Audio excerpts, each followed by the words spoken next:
va parler de cette campagne des municipales. Bonjour Françoise de Gaulle. Bonjour Oriane. Merci beaucoup d'être là. Bonjour Frédéric David. Bonjour Oriane. Directeur général opinion de l'IFOP. D'abord un mot Frédéric, on est à moins de 5 semaines maintenant du premier tour. Est-ce que les Français sont bien rentrés dans la campagne ? Difficile à dire. Il n'y a pas une campagne, il y a des campagnes, mais on avait été frappé, c'était notre débat de la dernière fois avec Françoise de Gaulle, sur le fait que la campagne commençait à bas bruit. Elle était parasitée par l'international, elle était parasitée par la fin du vote du budget. Là, les Français sont vraiment dedans. Mais il y a une vraie constante, je trouve, maintenant depuis plusieurs élections. On va même remonter ça à la présidentielle de 2022. Les campagnes deviennent ultra courtes. Ultra courte, c'était 15 jours pour les européennes, c'était par définition très peu de temps pour les législatives anticipées. Il va y avoir les vacances scolaires qui ont commencé dans la zone de Bordeaux. Les Français rentrent doucement dans cette campagne et il y a une vraie interrogation avant même de regarder la collection des villes, les rapports de force, ça et là. Est-ce que les Français vont aller voter ? Bien sûr que le record d'abstention de 2020 va être pulvérisé positivement. On va plus voter le 15 mars prochain que le 15 mars 2020, où il y avait eu, avec le Covid qui arrivait, ou en tout cas l'annonce du confinement par Édouard Philippe la veille du vote, 58% d'abstention. On va plus voter qu'en 2020, mais il ne faut pas oublier que depuis 2001, on vote moins à chaque élection municipale par rapport à la précédente. Et il peut y avoir un scénario catastrophe d'exit électoral. Les Français, et vous avez parlé hier avec Bruno Cotresse sur le baromètre de la défiance du Cevipof, sont tellement écœurés de ce qui se passe à l'échelle nationale. Vont-ils jeter le bébé avec l'eau du bain et faire payer à tous les élus, y compris ces élus locaux, aimés, respectés, qui sont à l'écoute, qui changent la vie, cette déception vis-à-vie Donc il y a national. un risque de dégagisme, y compris pour dégagisme, non, de vote faible aux élections municipales, parce que il y a une vraie incompréhension, une forme de rejet et de dégoût sur ce qui se passe à l'échelle nationale. Je suis d'accord avec Frédéric. Moi, je dirais que les Français boudent. C'est-à-dire qu'ils sont pas, c'est le peuple le plus politique du monde. On va mettre les Italiens aussi. Voilà, on est un peuple extraordinairement politique. Donc, quand Frédéric a raison quand il parle de l'éclipse, c'est pas l'éclipse, c'est pas le rejet. C'est juste l'éclipse et c'est une vraie bouderie. Parce que si, d'un seul coup, la campagne s'emballe, les Français, de toute façon, reviendront. Moi, ce que je constate, c'est quand même d'un ennui mortel. Je regarde la campagne de Paris, elle est ennuyeuse. Je regarde la campagne de Marseille, elle est ennuyeuse. Il y a pas grand-chose, si vous voulez, qui accroche. Ça va se faire, à mon avis, dans les 5 derniers jours, avec le truc qui va embarquer toutes les campagnes, va être le vote utile, en fait. En réalité, on va revenir aux bonnes vieilles méthodes du vote utile. C'est ce que je vois. Sinon, pour le reste, voilà, il y a un enjeu. Qui aura gagné le 22 mars les municipales ? Est-ce que c'est le Parti socialiste qui aura conservé ces grandes villes et qui aura conquis de nouvelles villes, comme Toulouse, comme Strasbourg, comme Saint-Étienne, par exemple, des villes qui peuvent tomber dans l'escarcelle socialiste. Mais est-ce que ça compense si le PS perd Paris? Que va faire la droite? Est-ce que la droite est en conquête? J'ai pas le sentiment que la droite soit en conquête. On va regarder le score du Rassemblement national qui sera assez piteux, je pense, comme à chaque fois pour les élections municipales. Et puis, surtout, à gauche, la grande affaire, ce sera qu'est-ce qu'on fait avec LFI et qu'est-ce qu'on a réussi à faire avec LFI. Est-ce que Benoît Payan garde Marseille sans LFI? Est-ce que Emmanuel Grégoire garde Paris sans LFI? Est-ce que François Briançon à Toulouse conquiert Toulouse sans LFI? Ça, c'est un vrai sujet. Et on va parler de cette campagne et notamment de la campagne à Paris. Frédéric, juste un petit mot, puisque vous parliez d'une forme de rejet. Je voudrais qu'on regarde des politiques, je voudrais qu'on regarde votre baromètre IFOP Paris Match Sud Radio. En tête, ce sont 2 personnalités qui ne sont pas politiques. Le numéro 1, c'est Michel-Édouard Leclerc. Oui. Le numéro 2, c'est Dominique de Villepin, un peu plus politique, mais retiré des affaires. Oui, et Jean-Louis Borloo en 4e position. Alors c'est vrai que c'est la première fois que nous testons Michel-Édouard Leclerc. Pourquoi on l'a fait ? Parce qu'il a annoncé plus ou moins sa candidature à l'élection présidentielle, qu'il arrive directement en première position, c'est très symbolique, c'est très emblématique. Bien sûr, c'est de la popularité, c'est pas de la bonne opinion, c'est pas du vote. Les cimetières électoraux sont remplis de personnalités populaires qui se sont cassés les dents sur la vérité des prix, le suffrage universel, mais ça veut dire quelque chose. Je parle souvent d'éclipse du politique. Les Français cherchent frénétiquement des acteurs de confiance. On voit que l'entreprise, les dirigeants d'entreprise ont une cote d'enfer, et ce n'était pas le cas, bien sûr, par le passé. On voit aux premières places des personnalités qui ne sont plus dans le champ politique. Dominique de Villepin, qui est candidat également, qui donne des clés sur des questions internationales qui passionnent les Français. Et puis Michel-Édouard Leclerc, c'est une manière de dire les politiques au national me déçoivent, par exemple, sur la question du pouvoir d'achat. C'est un c'est une personnalité qui en parle énormément. Il y a bien sûr peut-être un intérêt particulier pour son groupe Leclerc, mais on voit très bien que la période change. On voit très bien à travers l'histoire de ce baromètre qu'une défiance incroyable s'installe. Je le dis souvent, en 2012, on avait, c'est pas si longtemps que ça, une vingtaine de personnalités qui dépassaient 50% de bonnes opinions. La question en plus, elle est plutôt gentille. Bonne, mauvaise opinion, c'est pas une question de code d'avenir, c'est pas une question de cette personnalité va-t-il résoudre les problèmes du pays. En 2012, une vingtaine de personnalités, en 2017, une quinzaine. Là, depuis maintenant un an, quasiment personne n'arrive à avoir ne serait-ce que 50% de bonnes opinions. Dans ce baromètre aussi, on voit que les présidentiables installés, Édouard Philippe, Dominique de Villepin sans doute, Gabriel Attal progressent assez nettement, alors que ceux qui viennent de se déclarer, Marine Tondelier, François Ruffin, chutent assez lourdement, y compris à gauche. Oui, ça reste quand même aussi, vous parlez de ceux qui viennent de se déclarer, ça reste aussi un clivage gauche-droite très fort. Les personnalités qui sont installées sont des personnalités de droite, y compris d'ailleurs Gabriel Attal, et évidemment la gauche, elle a bien du mal. Alors, quand on voit ce baromètre, c'est quand même, les premières places sont véritablement, alors il y a évidemment François Hollande, il y a évidemment Ségolène Royal, mais on voit quand même la difficulté aujourd'hui de la gauche à trouver son champ et son périmètre. Et c'est évidemment, ça c'est un véritable sujet. La gauche, pour le moment, elle se calme, il y a quelques tours de piste, vous avez les escarmouches avec Boris Vallaud, vous avez Jérôme Guedj qui se déclare candidat, on voit bien que tous ces gens-là travaillent en réalité pour Raphaël Glucksmann, c'est-à-dire pour ce qu'ils n'ont pas réussi à faire pendant le Congrès, c'est-à-dire faire gagner un candidat Glucksmann compatible, puisque Olivier Faure a gagné même sur le fil, eh bien, ils vont essayer de le refaire avec cette primaire. Donc, il y a aussi un côté très intéressant avec ces municipales, parce que je reboucle sur les municipales, c'est que c'est une sorte d'œil du cyclone. C'est-à-dire que tout le monde va quand même se tenir un petit peu à carreau à minima, parce que la grande spécialité du Parti Socialiste, surtout de la gauche en général, c'est vraiment de se taper dessus sans fin. Et puis, à droite aussi. Oui, mais là, c'est un niveau, c'est historique, c'est cyclique, c'est culturel à gauche. C'est-à-dire que tout le monde s'engueule à ciel ouvert. C'est-à-dire que vous avez les spectateurs et les pop-corn. Ah, lui, il a dit ça, etc. Ça fait 40 ans que ça dure. Et c'est assez. Voilà. Donc, à la fin, tout le monde s'embrasse. Il n'y a aucun problème là-dessus, surtout s'il y a le RN. Mais je veux dire par là qu'il y a une vertu à ces municipales, c'est que c'est un peu de paix et de calme et de silence dans les égos présidentiels qui vont se déchaîner le 22 mars. Soyez à l'écoute des plateaux télé le 22 mars. On sera à votre écoute, Françoise. Je dis un tout petit mot. Vous n'êtes pas d'accord? Françoise a tout à fait raison sur un point, le 22 mars. Un seul, bravo, je vous félicite. Un point, votre dernier point. Merci. Tout le reste, c'est bien. Merci. Tout le reste, c'est la littérature. Municipale est la seule élection où il y a une bataille symbolique très forte au soir du second tour et quelques jours après pour imposer la lecture du scrutin. Revenons en arrière. 2001, le dernier scrutin avant la présidentielle de 2002. C'est très homothétique de ce qu'on va vivre là. 2001, sur le papier, la gauche a perdu. Énormément de ministres de Lionel Jospin battus. Beaucoup de préfectures et sous-préfectures qui passent à droite, mais la lecture, c'est Paris, Lyon et Dijon sont passés à gauche. C'est une victoire incroyable. On verra. Le PS peut dire au soir du second tour, nous avons conservé Paris, Lille et Marseille, nous gagnons X ou Y ville. Horizon peut dire nous conservons Nice. Édouard Philippe a été facilement réélu au Havre. C'est très important. La France Insoumise, qui gagnera sans doute très peu de villes, pourra dire nous pénétrons les conseils municipaux, nous nous implantons, nous gagnons symboliquement 1, 2 ou 3 villes. Ce sera l'école des fans, quoi. Il n'y aura que des gagnants. L'école des fans, c'est une très très bonne image, mais c'est très important parce que c'est le dernier scrutin avant la présidentielle. Un parti qui réussit au municipal n'est pas sûr de gagner la présidentielle, mais un parti qui se vautre, pardon de ce terme un peu trivial, je pense aux écologistes, c'est clair que c'est un frein, ça leste dans la pré-campagne présidentielle. En parlant de lecture biaisée, vous avez oublié la dernière où d'un seul coup tout le monde a vu un raz-de-marée des Verts, alors qu'en réalité ce qui n'était absolument pas le cas, les socialistes par exemple avaient gagné plein de villes, ils étaient tombés dans les escarcelles, mais c'était devenu la victoire des Verts. Donc après quand la maire se retire, on se dit ah bon il n'y a que ça, mais évidemment c'est trop tard pour corriger le tir. C'est la lecture.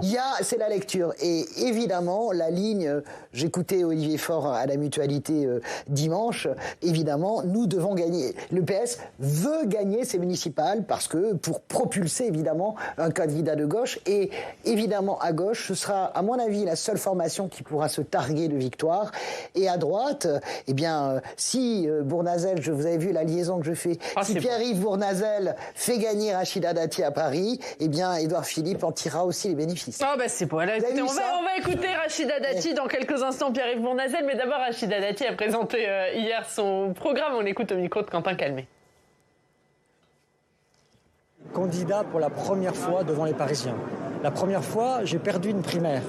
La seconde fois, je suis rassemblé autour de notre candidat pour donner le maximum de chance au changement. Cette fois, je pense que je suis le candidat le mieux placé pour réussir le changement.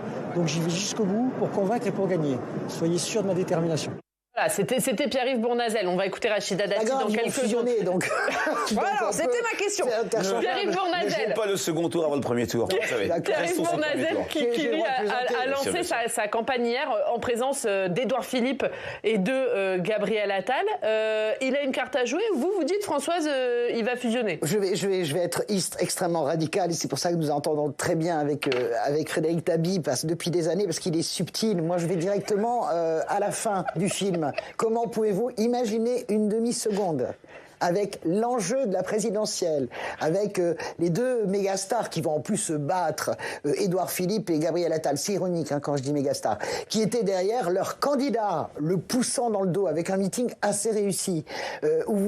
Comment vous pouvez imaginer une demi-seconde, mais c'est impossible, que Pierre-Yves Bournazel se maintienne et permettent à la gauche de garder Paris, avec la pression de la présidentielle et avec la pression sur Édouard Philippe et Gabriel Attal. Je veux bien qu'on m'explique, je veux dire que le soleil se lève à l'ouest, que la neige, que la pluie ça mouille pas et que la neige finalement ça vous fait bronzer, mais ça n'existe pas. Donc, est-ce qu'on peut déjà dire que Pierre-Yves Bournazel, il est très gentil, on va regarder sa campagne, etc. Mais la réalité, c'est que il n'aura pas d'autre choix que de se désister. Et j'en veux pour preuve ce meeting que j'ai regardé. Grâce à Internet, on peut tout voir, et moi j'espionne tout, je regarde tout. J'ai été sidéré de la sourdine. Pierre-Yves Bournazel, c'est quelqu'un qui déchiquette Rachida Dati matin, midi et soir. Il la mange au petit déjeuner, il la mange au dîner, avec des mots très durs. Là, il n'y a rien. Là, d'un seul coup, Rachida Dati. Par contre, celui qui en a pris plein la patate de Pierre-Yves Bournazel s'appelle Emmanuel Grégoire. Donc, le candidat de la gauche. Quand vous voyez une inversion comme ça, vous savez déjà que... Après, je pense que c'est la négociation des postes qui est en train de se faire. Qu'en dit le subtil Frédéric Tabi? Je vais être radical comme François, je pense tout à fait comme elle. Qu'est-ce que c'est que la candidature de Pierre-Yves Bournazel? Déjà, ne jouons pas le second tour avant le premier tour. Il a un socle de départ tout à fait satisfaisant, 14%. Agnès Buzyn avait fait 18%, il y a des marges de progression pour lui. C'est le candidat, moi je l'assimile, si on fait de l'histoire électorale, à François Bayrou en 2007. Rappelez-vous la candidature Bayrou, elle avait connu une dynamique qu'avait connue en fin d'année Pierre-Yves Bournazel, ça ne s'est pas confirmé, en prenant des électeurs, on va dire là, pour Paris, des électeurs de gauche qui ne sont pas favorables à l'alliance avec les écologistes, qui veulent peut-être du changement après les années Hidalgo, et des électeurs de droite qui...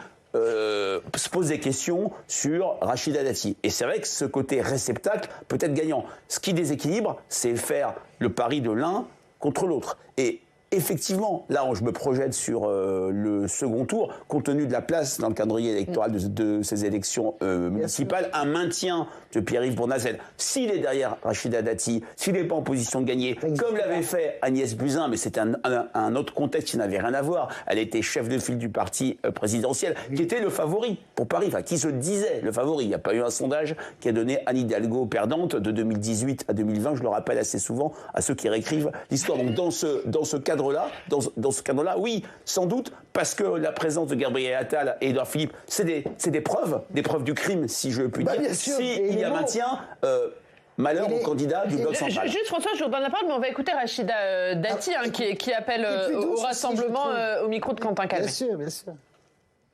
Ceux qui veulent le changement doivent vouloir le rassemblement. Nous, on n'est pas sectaires, on accueille tout le monde, tous ceux qui sont de bonne volonté et qui veulent changer Paris. Donc nous, on n'est pas sectaires. Ceux qui ne veulent pas la victoire en prendront la responsabilité. Nous, on veut la victoire. On n'est pas sectaire, dit Vous avez vu le parallélisme? Ça va aller jusqu'où Oui, ça va aller sur... là, tout le monde atterrit. Vous avez vu le parallélisme des formes. Hier, Pierre-Yves Bournazel n'en est pas à déclarer sa flamme à Rachida Dati, mais déjà, il a arrêté de dire du mal. Et Rachida Dati, qui je vous rappelle, ma chère Oriane, mon cher Frédéric, il y a 4 jours, disait « Nous avons la droite la plus bête du monde ». Hier, le discours, c'est plus du tout celui-là. On tend la main, etc. Ce qui, à mon avis, est en train de se passer dans les coulisses, c'est une négociation forcenée. L'idée aussi que Rachida Dati peut être en septembre empêchée dans son mandat de maire. Et évidemment, dans ce cas-là, Pierre-Yves Bournazel pourrait être, en tant que premier adjoint, parce que j'imagine que s'il négocie, c'est le premier adjoint, devenir le maire. Ça, c'est le premier point. Deuxième point, je pense qu'il y a une petite erreur dans la campagne d'Emmanuel Grégoire en face. Je ne comprends pas pourquoi Emmanuel Grégoire est allé rechercher Bertrand Delanoë. Alors je sais bien que Bertrand Delanoë est un totem dans l'univers mental des socialistes parisiens, mais mon sentiment c'est qu'il ne parle plus en réalité à personne. Et cette idée finalement de ne pas assumer l'héritage d'Anne Hidalgo et de dire comme il l'a dit hier dans les Échos, moi mon héritage, je viens de Bertrand Delanoë en effaçant 12 ans de son propre bilan à lui, je pense que c'est une faute assez incompréhensible. Rachida Dati qui devrait quitter le gouvernement dans les prochaines heures, tout comme Amélie de Montchalin, que le président de la République a choisi de nommer à la tête de la Cour des comptes, une nomination qui fait des remous et qui crée les protestations de l'opposition. On voit ça avec Clément Guillonneau. Une annonce surprise, bien loin de faire l'unanimité dans les rangs de l'opposition. La nomination imminente de la ministre des Comptes publics Amélie de Montchalin à la Cour des comptes a fait grincer des dents hier à l'Assemblée nationale. Jamais personne n'est passé de la tête du ministère des Comptes publics à la tête de la plus haute autorité censée contrôler les comptes de la nation. Jamais une personne 6 mois auparavant ministre des Comptes publics n'a donné à l'automne un avis sur le budget qu'elle a elle-même préparé. Difficile d'être davantage juge et partie. Amélie de Montchalin, 41 ans, sera la première femme à la tête de l'institution et pourrait y rester jusqu'à ses 68 ans. Cette nomination hérisse l'ensemble des parlementaires de l'opposition qui, sans remettre en cause les compétences de la future présidente, pointent du doigt un conflit d'intérêts. Vous devrez évaluer ce que vous et vos amis avez vous-même détruit. On peine à y croire, mais demain vous serez donc juge et partie. Voilà le scandale démocratique dont vous êtes l'incarnation. Vous et l'ensemble de la Macronie. La République des copains à ciel ouvert. La République de ceux qui savent qu'ils vont être sortis par les Français du pouvoir et qui, avant de partir, tentent de tout verrouiller. Du côté de la majorité, on invite à respecter la décision du président de la République. Amélie de Montchalin est, et vous le savez, profondément compétente. Elle l'a amplement démontré. Par ailleurs, je le redis, la Cour des comptes a un fonctionnement collégial qui la prémunit de ces accusations en partialité, précisément. Amélie de Montchalin rejoint notamment Rachida Dati sur la liste des ministres sur le départ. L'ajustement gouvernemental promis par Matignon, qui doit avoir lieu avant le 22 février, devrait s'avérer plus important que prévu initialement. Françoise, est-ce que vous comprenez la polémique créée par cette nomination? Est-ce que j'ai envie de tous les passer par la fenêtre? Franchement, c'est quoi ces histoires? D'abord, Amélie de Montchalin, ça n'est pas mon bord politique, mais elle est compétente, elle s'est révélée dans ce budget. Par ailleurs, est-ce que quelqu'un fait semblant d'ignorer que c'est la première fois, ce serait donc la première fois qu'un président de la République aurait nommé des gens, je vous rappelle Nicolas Sarkozy, les nominations en cascade avant 2012, je vous rappelle même François Hollande, y compris les nominations d'ambassadeurs. François Mitterrand, François Mitterrand, Jacques Chirac, mais d'où, quelle est ces polémiques complètement en carton? Quand j'entends Éric Coquerel, Glapire, c'est lui qui en privé dit, mais Amélie de Montchalin, elle fait quasiment l'unanimité tellement elle est compétente et technique.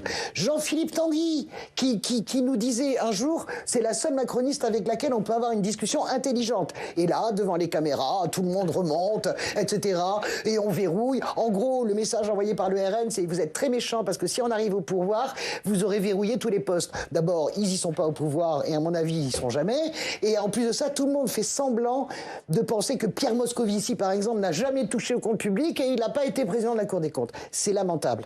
À qui elle succède? Pierre Moscovici qui vient de partir de la Cour des comptes. Je comprends ce que dit Françoise. Il y a une part de tartufferie. C'est un pouvoir présidentiel, et je crois qu'il y a un livre qui va sortir sur les nominations par Emmanuel Macron. C'est une prérogative du président et il en use, il en abuse. Je me souviens des cris d'orfraie quand Roland Dumas avait été nommé à la tête du Conseil constitutionnel. Nicolas Sarkozy qui voulait payer... Didier Migaud. On voulait nommer son fils. On peut venir, Jean, tout à fait. Jean, on veut bon. à l'EHPAD de la Défense, ça ne s'était pas fait. Mais l'EHPAD, c'était un établissement économique, pas quelque chose lié à la santé.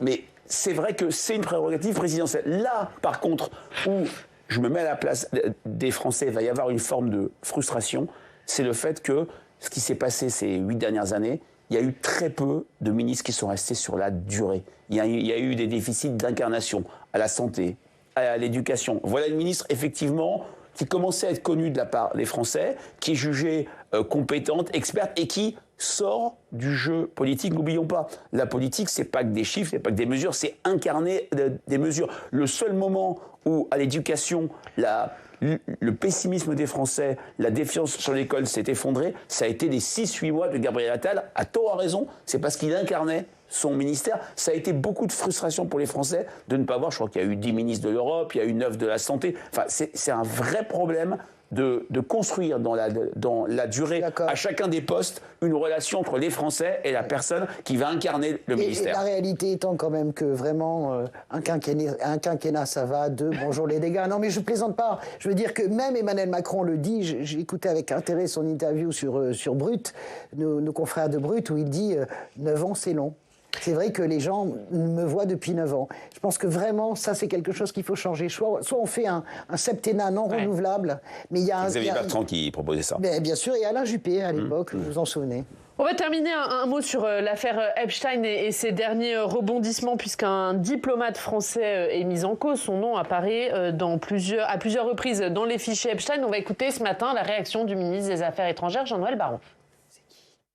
Quand j'ai pris connaissance de ces informations, j'ai été effaré et j'ai fait ce que chacun aurait fait à ma place, saisi le procureur de la République, lancé une enquête administrative pour concourir au travail de la justice, ainsi qu'une procédure disciplinaire le concernant. Et je comprends que cette situation provoque beaucoup d'indignation, elle m'indigne personnellement.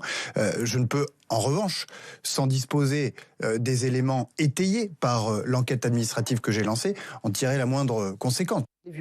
Frédéric, quelles sont les répercussions de cette affaire dans l'opinion et notamment de ses ramifications françaises? Les répercussions sont réelles.